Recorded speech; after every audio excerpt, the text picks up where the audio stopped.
La primera vez que entré a una mina de estudiante, yo me enamoré y dije, yo me quiero dedicar a esto. Yo me quiero dedicar a esto, es súper difícil entrar a la mina, estás con poca luz, sin poder respirar, apenas ves tu mano.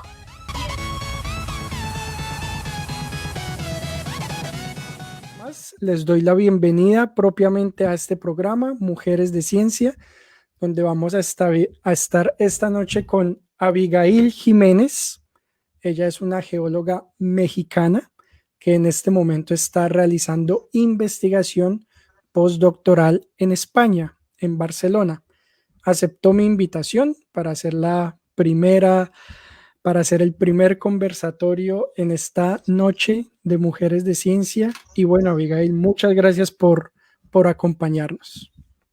No, pues al contrario, muchas gracias por la invitación y espero que esta sea la primera de muchas más, de muchos programas más en donde se visualice pues lo que hacemos las mujeres en ciencia y pues si hay más personas que están interesadas en hacer ciencia o en lo que hacemos, pues que sirva un poco para que puedan ver esa perspectiva y de qué se trata en concreto esta parte en la que yo estoy involucrada, ¿no? Definitivamente. Entonces, Abigail, eres geóloga, estudiaste en México. Cuéntanos un poco de esos primeros pasos. Bueno, digamos, primero, ¿qué te inspiró a ser científica? Y segundo, geóloga, porque es un área como bastante particular, ¿no? Uno no conoce geólogos todos los días o no se topa muy constantemente con personas de esa carrera. Cuéntanos un poco de cómo fueron esos inicios en tu carrera profesional. Bueno, pues un poco me llevó hasta cierto punto la curiosidad. Desde siempre me gustó estudiar y pues iba viendo que no se me daba tan mal, pero sobre todo siempre me quedaban como ciertos cuestionamientos. Entonces, muy pronto mi padre era geólogo y entonces pues tenía esa influencia, ¿no? Y relativamente joven se me despertó el interés por estudiar geología y entonces entré a la facultad, que en México es una ingeniería, y pues estudié ingeniería geológica en la Universidad Nacional Autónoma de México. Y pues ahí se me abrió un panorama muy grande porque resulta que la geología es un área de las ciencias que es muy amplia. Puedes estudiar desde lo más como llamativo que son los volcanes, pero también puedes estudiar los yacimientos minerales, que es un poco al área a la que yo me dedico, pero también Ok. puedes estudiar la atmósfera, pero también puedes estudiar La atmósfera. Un geólogo estudia la atmósfera. Ok. sí, claro, es que en general, para decirlo, digamos, de manera muy amplia, la geología Ajá. estudia la Tierra, ¿no? Entonces, Ok. todos los procesos que hay terrestres, y además, no se queda allí, porque incluso estudia el universo. Por ejemplo, ahora que Ok. hablabas del aluninaje, cuando llegaron a la Luna, trajeron rocas de la Luna, y el que estudió Bien. esas rocas, pues fue un geólogo, ¿no? Sí, y Entonces, mucha también astrobiología, ¿no? Digamos que los geólogos claro, planetarios piensan mucho sobre las condiciones atmosféricas y del planeta como tal para albergar vida, ¿no? También es un área, ¿no? sí, por ejemplo, los procesos de formación del sistema Tierra-Luna o del sistema solar, Mm. pues son parte del campo del estudio de la geología, que incluso hasta había un debate porque geo viene del latín tierra, y Ok, entonces si estás estudiando la luna, pues ya no estás estudiando geo, ¿no? Pero bueno, ok. estas cosas que les ¿Y gustan a los y cómo lingüistas. piensan llamarle entonces al estudio de la No, Luna o de no, otros al final planetas? se quedó como geología planetaria porque no Ok. llegaron como... Iba a No ser me acuerdo. complejo. No me imagino. Marteología o no sé. Puedo imaginármelo, Aquí, bueno, yo colaboro con un grupo de ciencia en Colombia que se llama la Escuela de Astronomía de Cali y hemos tenido la oportunidad de conversar en algunas oportunidades con el profesor Jesús Frías, que él es geólogo español también y él es un experto en en la geología marciana, ¿no? Particularmente. Entonces el profesor Jesús Martínez Frías pues ha estado acompañándonos en la escuela de astronomía, también enseñándonos de la geología como una rama del estudio de otros cuerpos celestes en el universo. Claro, los meteoritos pues son un campo de excelencia que todos los geólogos, aunque te dediques a estudiar procesos sedimentarios, quieres poner ahí tus arpas, ¿no? Porque son cosas que naturalmente nos llaman la atención. La interacción con los procesos físicos de la Tierra, en general al ser humano nos despiertan interés y porque finalmente también tienen su parte dramática con los sismos, con las tormentas, con la erosión, que puede afectar a la vida como la conocemos hoy en día, ¿no? Y bueno, entonces yo vi que había todo este panorama y dije, ¿qué hago? Porque me gusta todo, entonces es muy difícil, ¿no? Incluso hay una parte como ingeniería en la que puedes hacer la parte de geotecnia, que es como la aplicación de la geología a la ingeniería civil. Y también me parece interesante, porque ya es mucho más ingenieril, pero pues conocer las características de resistencia de la roca, pero también, yo qué sé, del puente que vas a poner o de la presa y tiene muchas aplicaciones. Cuando haces un camino necesitas saber por dónde vas a trazar la carretera, entonces en geodesia o en topografía también hay una parte en la que la geología está muy involucrada. Okay. Y pues en realidad podemos llegar a tener como un campo amplio de aplicación de la geología, incluso en cosas tan que no se nos vendrían a la cabeza como la medicina, ¿no? Estudiar los minerales que se forman en, yo qué sé, cuando tienes cálculos renales, por ejemplo, se pueden estudiar exactamente igual que los sedimentos de un río, por ejemplo, ¿no? ¿Has conocido a alguien en la geología que estudie cálculos renales, por ejemplo, un geólogo pues que los no, estudie? no cálculos renales, pero sí que una vez me tocó ver, justamente en la microsonda del Instituto de Geofísica, que llevaron unas arterias para ver qué fases se les había formado a esas arterias porque se estaban tapando. Y si eran sales, pues se podían estudiar con las mismas técnicas que habitualmente estudiamos minerales. Ya, ok. Muy interesante. Entonces, empecé a pensar al revés. Dije, bueno, voy a descartar lo que no me gusta tanto. Y fui quitando hasta llegar a dos. Entre la vulcanología y los yacimientos minerales. La vulcanología es muy espectacular porque hasta hay películas, ¿no? El Pico de Dante, no me acuerdo cómo se llama la otra, o no sé, Pompeya, por ejemplo, está llena de gente que va a ver el volcán. En México el propio Popocatépetl, y tiene muchos reflectores. Y Yo es estuve en interesante. Pompeya, hace como unos 4 años estuve visitando Pompeya y puede subir uno literalmente hasta el cráter del volcán, se puede asomar uno allí, ve el cráter pues tapado, no es que uno vea pues un hueco o con lava ahí abajo como uno se imagina un volcán, ¿no? Pero es impresionante, ¿no? Como la imponencia de esas formaciones terrestres, ¿no? Sí, por supuesto. Y luego estaban los yacimientos minerales. Y la primera vez que entré a una mina de estudiante, yo me enamoré y dije, yo me quiero dedicar a esto. Yo me quiero dedicar a esto. Es súper difícil entrar a la mina. Estás con poca luz, sin poder respirar, apenas ves tu mano. Y esta gente es capaz de trazar y de escribir la roca, pero además explotarla, y no morir en el intento. Y esto después resulta que se convierte en un coche. O sea, yo quiero hacer eso. Ok. Y lo tenía muy Eso fue claro. cuando todavía estabas en la UNAM, ¿no? Que entraste a la Sí. mina por primera vez. ¿Estabas en qué semestre, más o menos? ¿Empezando, Pues debería de terminando la haber carrera? sido, no, a mediados de la carrera, Ok. porque tiene un tronco común donde todo es matemáticas, física súper dura, ¿no? De estas que te quieres suicidar. Y luego ya venían las partes de la geología pura y dura y las aplicadas, y yo ahí me enamoré. Y entonces terminé la carrera, pero se presentó la oportunidad de entrar a la maestría en México, ¿no? Máster se dice aquí.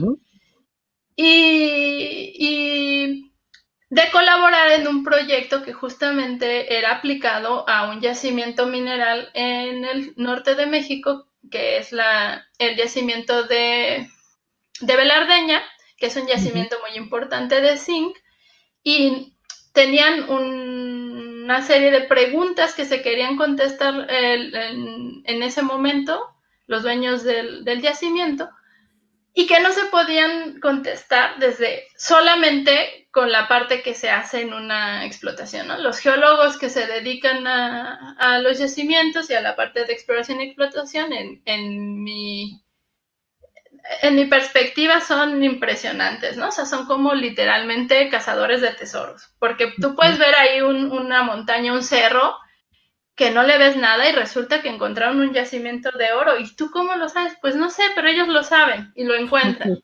Pero esas cuestiones que querían en ese momento definir o acabar de discutir o de clasificar y que llevaban muchos años, tal vez 30 años, no se podían resolver con solamente la parte aplicada. Y entonces ahí fue cuando yo me involucré en el Instituto de Geofísica con el doctor Carles Canet, que ha sido mi mentor desde entonces, y resulta que pues hizo un proyecto de ciencia aplicada a la mina, y a partir de ahí pues yo desarrollé el máster, estuve viajando a la mina, llevándome muestras, entonces hacía todo el proceso que digamos que se hace para explotación, pero a pequeña escala. Entonces era un lujo, en realidad era un lujo, ¿no? Porque yo podía ir a la mina, pero no trabajaba lo que trabaja esta gente, que es súper demandante, que son, o sea, cuando dejas la parte romántica, pues son muchas horas, es estar respirando esas condiciones, los mineros sufren muchas enfermedades, los geólogos pues terminan molidos, hay muy pocas mujeres que se dediquen a la parte de yacimiento justamente porque es muy dura la vida, ¿no? Y entonces, claro, yo podía ir así como en plan más genial, llegar, que me explicaran todo ya en bonito, mire, por aquí pasa tal y aquí se ve preciosa el mineral, y Tomar claro, era notas. muy chulo. Claro, tomabas notas y encima, claro, tú sabes y explicas, tal es tal. Entonces, me agarraban unas pocas muestras, ¿no? Después, claro, veía todos los mapas. Eso es un trabajo tal vez de 2 o 3 años, de cientos de personas involucradas para ver un mapa, ¿no? Que yo ya podía decir, sí, no, esto no. Y era pues bastante interesante. Y entonces seleccionaba las muestras, nos las mandaban a la capital, y pues hacer todo el proceso, cortar las rocas, bueno, describirlas, ¿no? Se hacen, sobre todo, se toman muestras de la superficie de la roca, que es una manera de verla, después dentro de la mina, que es otra manera de verla, y también se hacen muchos sondeos, ¿no? O sea, perforaciones, y entonces esa es otra manera de analizar la roca, porque además, pues puedes distinguir entre diferentes tipos de roca, qué profundidad se encuentran, dónde encuentras la mineralización, si hay alguna estructura asociada a ella, y eso pues te sirve para en tu cabeza comenzar a imaginar cómo se formó aquello. Ok. Finalmente, aún así de esa preselección, digamos, del bulk, ahora seleccionas unas cuantas y esas las cortas para poderlas analizar bajo el microscopio. Y entonces esa es otra parte muy interesante, ¿no? Porque cuando empiezas a mirar... Tú hacías los cortes, tú hacías los cortes y tú hacías los análisis bajo el Yo hacía microscopio. todo. O sea, era parte de mi tesis de maestría, ir desde agarrar la muestra hasta explicar esos procesos, ¿no? Entonces, también se mandaban algunas muestras para análisis químico, que es un proceso diferente en donde una cantidad bastante grande de muestra, unos 5 kilos o así, se mandan a analizar, en el laboratorio lo pulverizan y entonces se mete un espectrómetro de masas y entonces te dan una composición química generalizada de la roca, y sobre todo en este caso pues es muy importante tenerlo para saber qué valores de metales de los elementos que estás buscando pues están enriquecidos.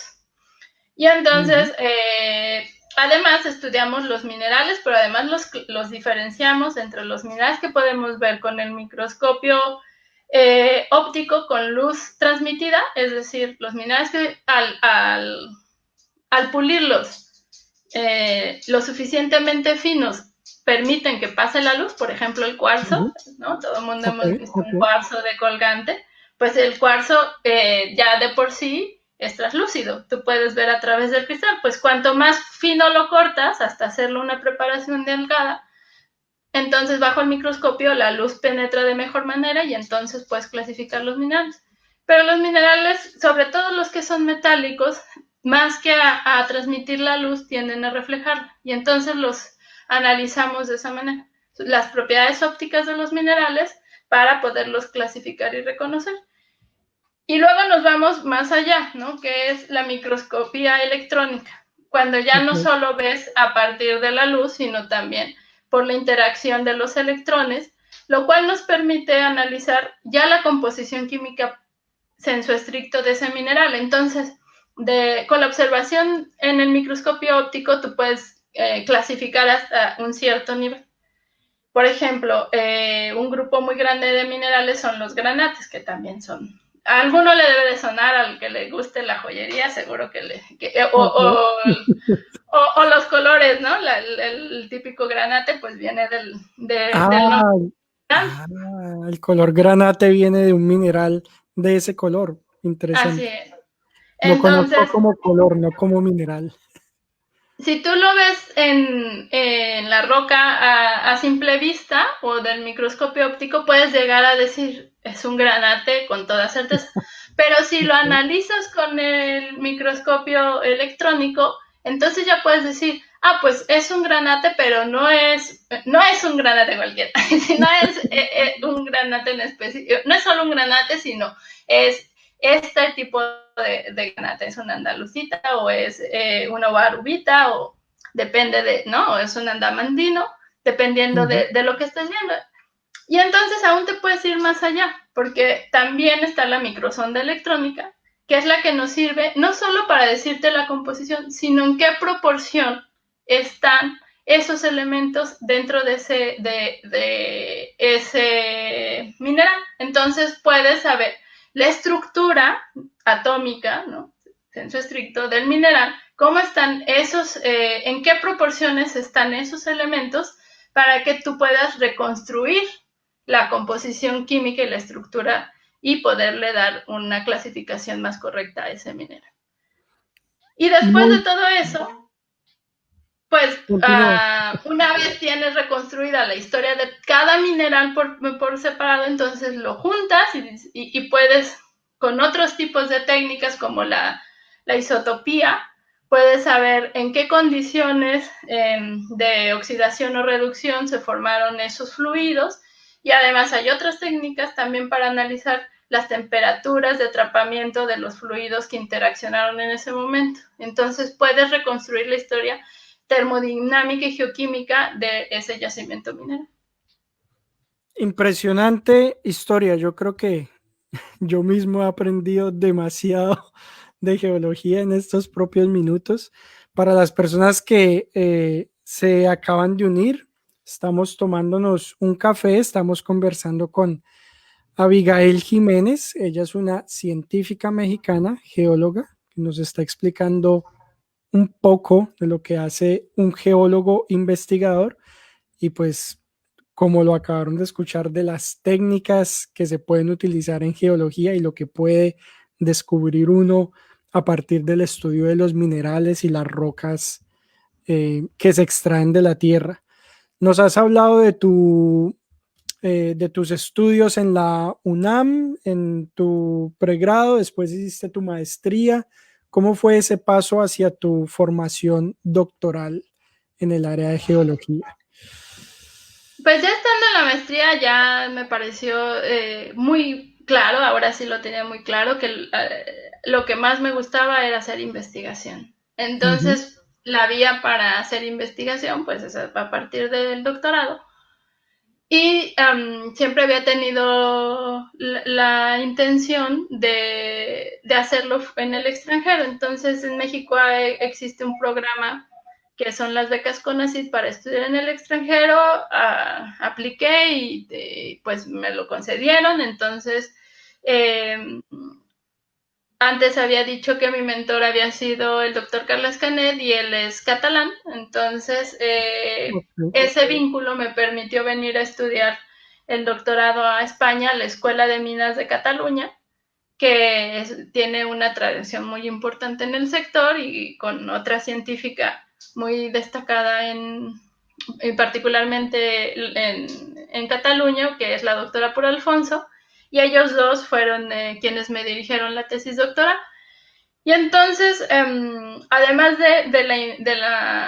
del interés que siempre había tenido por las ciencias y por la investigación, había otra componente que me parecía interesante, que era pues potenciar la investigación a nivel latinoamericano con perspectiva social, porque finalmente yo lo he pintado de manera muy romántica, pero la minería es una industria que siempre tiene una crítica muy fuerte por el impacto ambiental que provoca, y que incluso hay muchas empresas que tienen pues políticas agresivas dentro del mercado, ¿no? Y que no siempre dan las condiciones a los trabajadores, y por eso hay mucha gente, sobre todo de ambientalistas y tal, pues que no están muy convencidos de que se haga minería a nivel latinoamericano. Y este grupo tenía una perspectiva diferente. De hecho, tienen una ONG que se llama Minería para el Desarrollo, desde la Universidad Politécnica de Cataluña, y dentro de este marco, digamos, inicié mi proyecto doctoral para estudiar unas minas de estaño en Bolivia. Y entonces era un proyecto ambicioso porque teníamos muy buenas intenciones y muy poco dinero, como se suele hacer en ciencia, y era un proyecto pues multidisciplinario, internacional, entre México, Bolivia y España.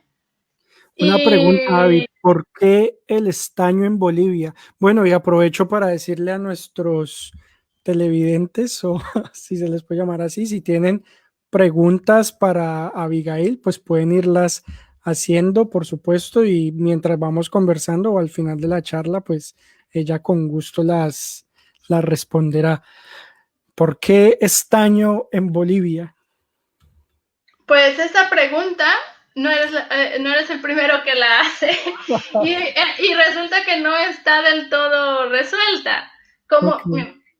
La definición de un yacimiento mineral es que es una anomalía geoquímica en la corteza terrestre, ¿no? Entonces, ¿qué quiere decir eso? Es una cosa que en principio no debería de estar ahí. O sea, si todo funcionara, si todo fuera heterogéneo y los procesos se dieran de manera idealizada, cosa que nos encanta a los científicos, ¿no? Pensar si fuéramos físicos, en las vacas redondas, pues la tierra idealizada es donde todo pasa heterogéneamente dentro de un marco de referencia y tal. Y resulta que pues los procesos geológicos no cumplen con esta condición.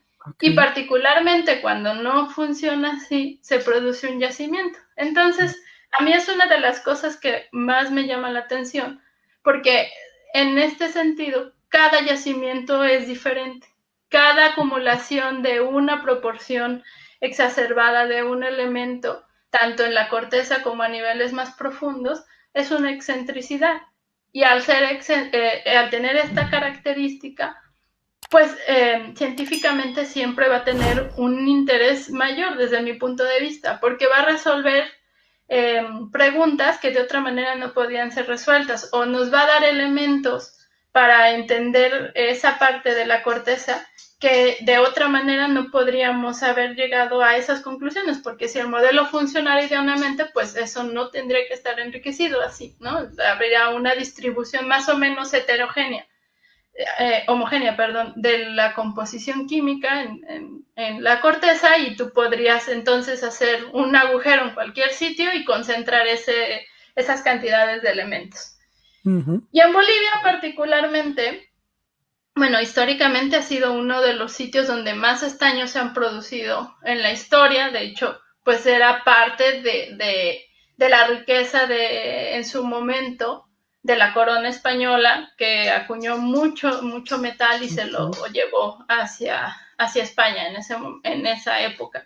Yo Pero tengo no una solo pregunta, estaño. Avi. Sí. ¿Cómo hacen los españoles, por ejemplo, en esa época con las herramientas disponibles para determinar, ok, aquí hay estaño, o lo sabían ya por referencias de los nativos? ¿Cómo es esa situación ahí? Sí, claro, o sea, los españoles no hicieron nada más que aprovechar, o sea, tenían buen olfato, ¿no? Porque Ok, en la época prehispánica no, sí hay algunas evidencias de que había metalurgia y tal, pero no en todos lados. ok. No se aprovechaba tanto el metal, que esa fue como una de las grandes diferencias, ¿no? En cuanto a la tecnología que les permitió a los españoles, pues finalmente acabar conquistando un continente tan grande como el americano. Pero, Ujú. por ejemplo, justo en Colombia o en Perú, que había mucho oro, ¿no? Y que se Claro. utilizaba sobre todo, sí, también como moneda de cambio, pero sobre todo para adorno. O sea, casi todos Claro. los metales eran utilizados pues para quienes eran los gobernantes y adornarlos, porque finalmente, tanto en esa época como hasta hoy en día, una de las características que le da valor a un mineral pues es que es bonito, así tal Ujú. cual, ¿no? La estética y la belleza propia de ese mineral. Entonces, el estaño también se conocía, digamos, en ese sentido, Mm. en la zona del altiplano, y lo que sí es que deberían de estar muy locos, porque las minas bolivianas son las minas más altas, o una de las minas más altas del mundo, están a casi Ok. 5,000 metros de altura. Entonces ya llegar ahí, Uf, en esa época, debió de haber sido terrible, debió de haber sido claro. muy difícil. Sin embargo, pues llegaron ahí y resulta que encontraron alguna evidencia de metales y se explotó y bueno, uno de los yacimientos más grandes de estaños del mundo, pero también de plata, junto con los de México. Y pues encontraron una gran riqueza que se sigue aprovechando hasta el día de hoy. Ya que hablas de los yacimientos de plata, los antiguos romanos llegaron a Iberia, fue a sacar plata, ¿no? Ellos habían yacimientos increíbles de plata. Actualmente todavía hay, eso hay muchísimo que demora mucho en acabarse o cómo es más o menos, cómo se hacen esas estimaciones para decir de aquí vamos a sacar plata y oro en el próximo siglo, en el próximo, ¿cómo es eso más o menos? Bueno, esto siempre está en constante cambio. La definición de yacimiento es cuando esa acumulación que antes hablaba, que es Ujú. una anomalía en la corteza, es económicamente explotable. Si no tiene esta característica, entonces deja de ser un yacimiento y se convierte en un depósito. Y eso Ok, siempre puede ir fluctuando. ok. Depende de muchos factores. Un ejemplo como muy evidente es parecido a lo que pasa con el petróleo, ¿no? El petróleo tiene unas subidas y bajadas muy Ujú, fuertes en la bolsa, ujú, que depende pues de la cantidad de la producción, pero también de qué tanto se está explotando X o Y yacimiento, ujú, incluso de muchos temas geopolíticos. ujú. Entonces es lo mismo pues prácticamente con todos los recursos, diría, aprovechables de la tierra, entre ellas, Ujú. pues, bueno, iba a decir los metales, pero en realidad hay muchos minerales que se explotan que no son metales, ¿no? Desde la El carbón, explotación de por ejemplo. yacimientos. Y otra ¿Eh? cosa que también impacta es el avance tecnológico, Ujú. porque no solo es importante que haya una concentración importante de elementos o de metales, sino que también es importante que eso sea fácilmente, que se pueda convertir fácilmente a los metales ya puros, ¿no? Para poder Ok, ok. aplicarlos y para poderlos usar. Entonces hay veces que la metalurgia, en el caso de los metales o el procesamiento, se vuelve muy complicado y eso pues evidentemente que tiene un impacto en costo. Y al tener Ujú. este impacto, pues no siempre es redituable. Y muchas empresas, por ejemplo, hay empresas en el mundo que solo se dedican a buscar grandes yacimientos que les llaman gigantes. Y entonces, si tú tienes una mina pequeña, no les va a interesar porque a ellos no les sale económicamente rentable. Pero a lo mejor tú como pequeño minero, dices, ah, pues a mí sí, o sea, 1 millón de onzas sí me da para vivir, ¿no? Entonces yo sí lo voy a explotar a ese nivel, pero Ok, no es interesante para una empresa transnacional, por ejemplo. ok. Luego resulta que ya no hay tanto oro en el mundo y entonces la empresa minera dice, ah, ahora sí puedo explotar este y te compro a ti, pequeño minero, pues esa beta que antes no me interesaba. Y eso es así.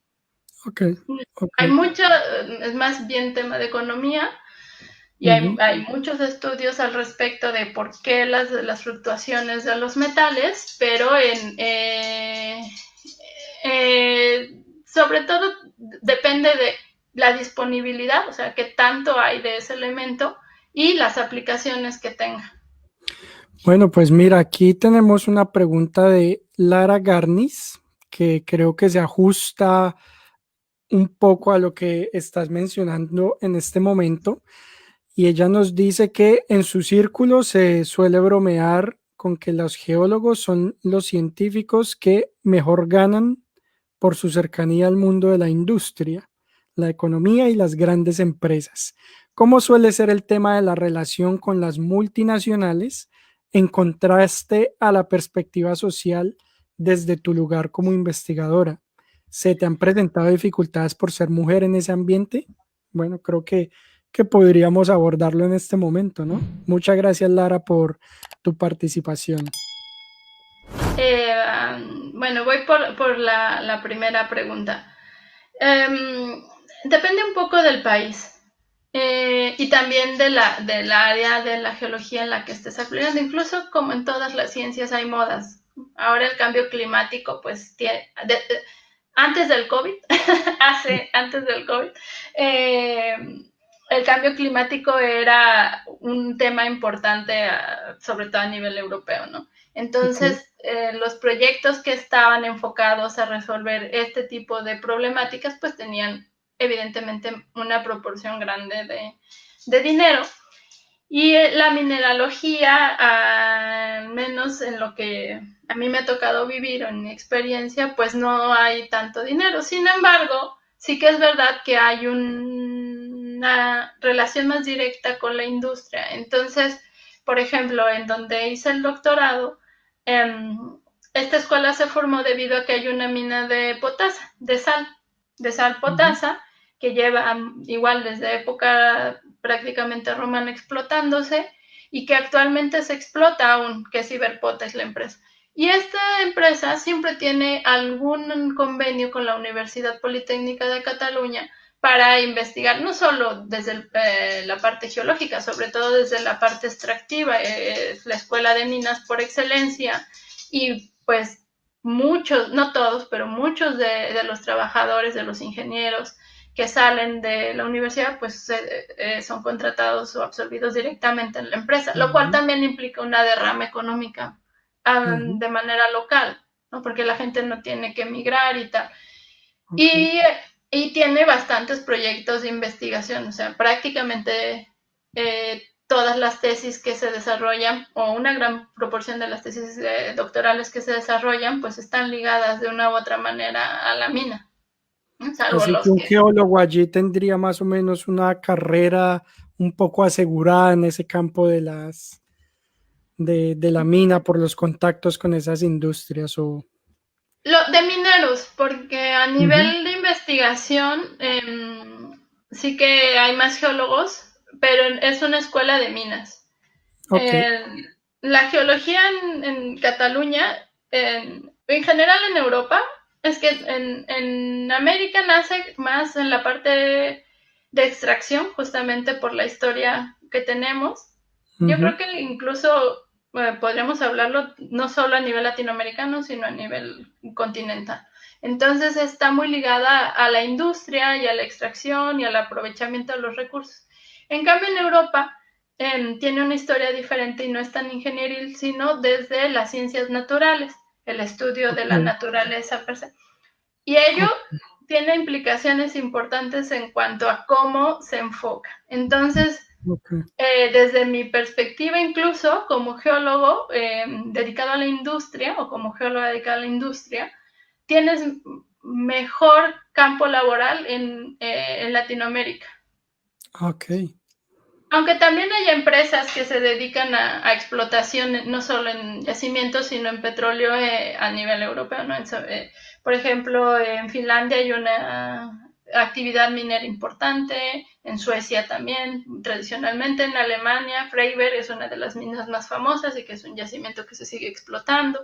Entonces, el sur de España también tiene una actividad económica importante, sin embargo, en años recientes, digamos, ha ido a menos y es más complicado. A nivel español es más complicado encontrar trabajo como geólogo.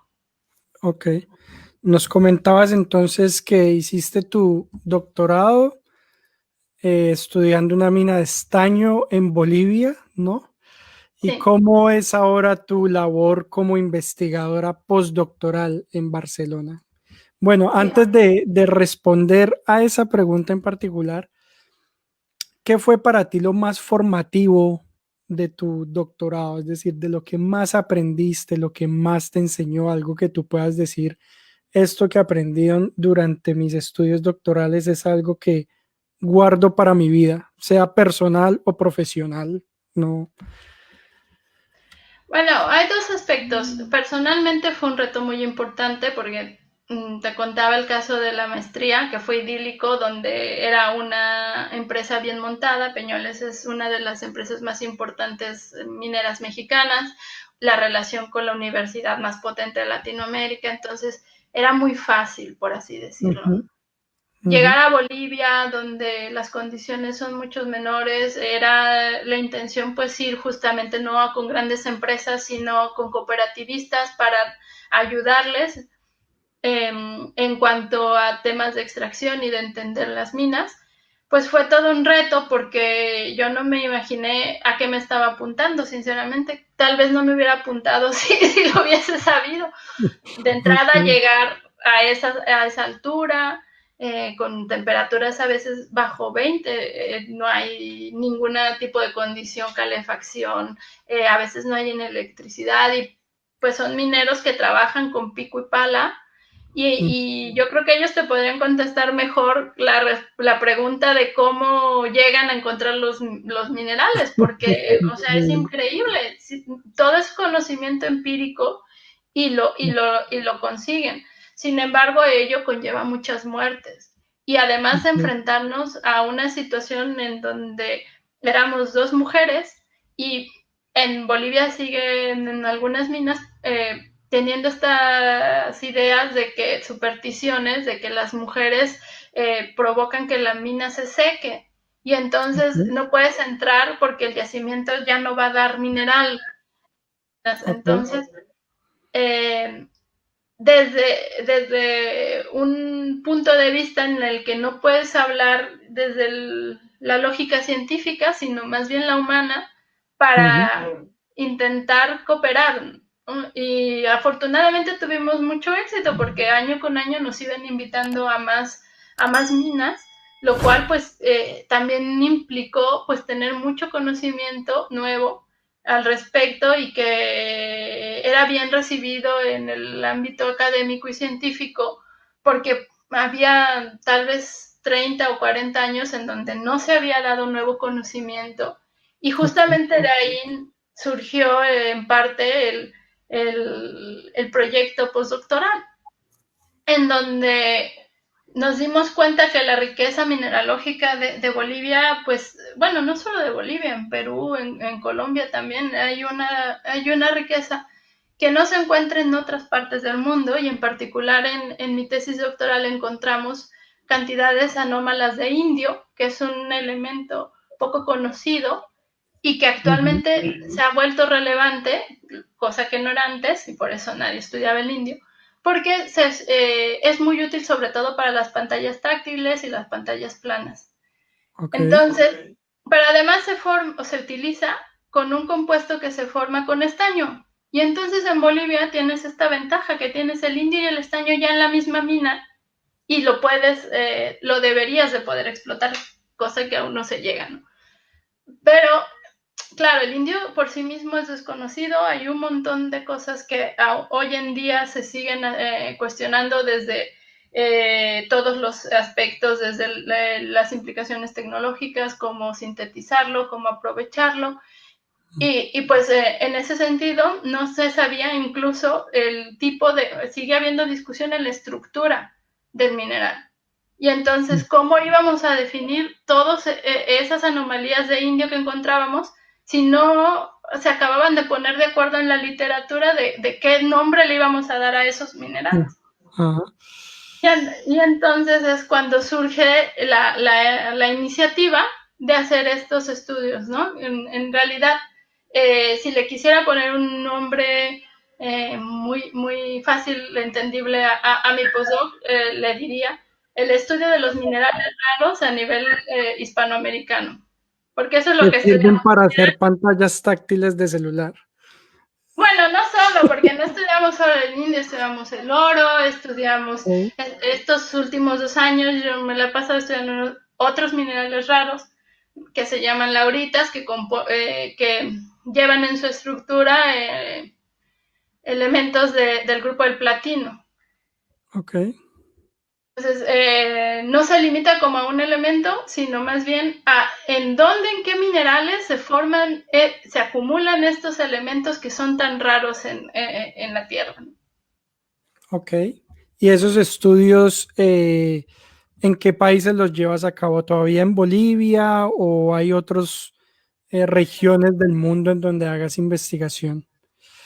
Pues este ya es un esfuerzo mucho más grande porque Ujú. encontrar este tipo de materiales es complejo y colaboro con muchas otras universidades en donde yo hago una parte muy específica que es la caracterización a escala nanométrica basada justamente en lo que explicaba antes en técnicas de microscopía electrónica avanzada para poder estudiar la estructura de estos minerales. Entonces, las muestras que hemos analizado vienen de diferentes contextos geológicos, no solo de minas, sino también de algo que se llama cenolitos, que son Ujú. fragmentos de roca que se han formado a condiciones y a ambientes más profundos, ya en la interacción entre la corteza y el manto, y por magmas son traídos y entonces se quedan, digamos, como atrapados. Y dentro de esos cenolitos hay todos estos nuevos minerales y están enriquecidos en estos elementos poco habituales y tan redituables, ¿no? Y entonces hemos estudiado muestras que vienen de Chile, también de Argentina, de México, cosa que es muy importante también para la repercusión de mi beca, que haya Sí. un beneficio directo, digamos, a la ciencia mexicana, no solo de los conocimientos, sino del impacto en el país, y también del sur de España, sí, y de la parte caribeña también, Ok, de República Dominicana. ok. Espero no haberme dejado ningún país. Abigail, en este momento, ¿cuáles son tus perspectivas profesionales a corto, mediano plazo? Nos comentabas que desde tus estudios de pregrado quedaste enamorada de la investigación. ¿Piensas seguir siendo investigadora? ¿Has de pronto explorado otras posibilidades? ¿Quieres tener tu propio laboratorio de investigación geológica? ¿Cuáles son un poco esas ideas en este momento? Claro, digamos, para mí el sueño siempre ha sido la investigación y sobre todo en esta parte de la microscopía electrónica aplicada a mineralogía es algo que es relativamente nuevo en esta parte del estudio de la geología, estaba aprendiendo técnicas que nunca me hubiese imaginado, ¿no? O sea, más que interactuar con geólogos, ahora interactúo con físicos para aprender cómo funcionan todos estos microscopios para poder llegar a ver la materia casi a nivel atómico. Entonces es un reto, estos casi 2 años de postdoctorado han sido un reto intelectual maravilloso porque me ha permitido estudiar a un nivel que yo ni siquiera me lo hubiese planteado cuando era estudiante de grado, ¿no? Cuando te explican, el oro se empaqueta en un sistema cúbico y están en todos los átomos arreglados de esta manera y poderlo ver, o sea, no ver senso estricto el acomodo de los átomos, pero con el microscopio de alta resolución poder ver ese arreglo de los átomos dentro de los minerales. A mí me parece que vivo una película de ciencia ficción cada día que voy al laboratorio y no concibo mi vida fuera de ahí.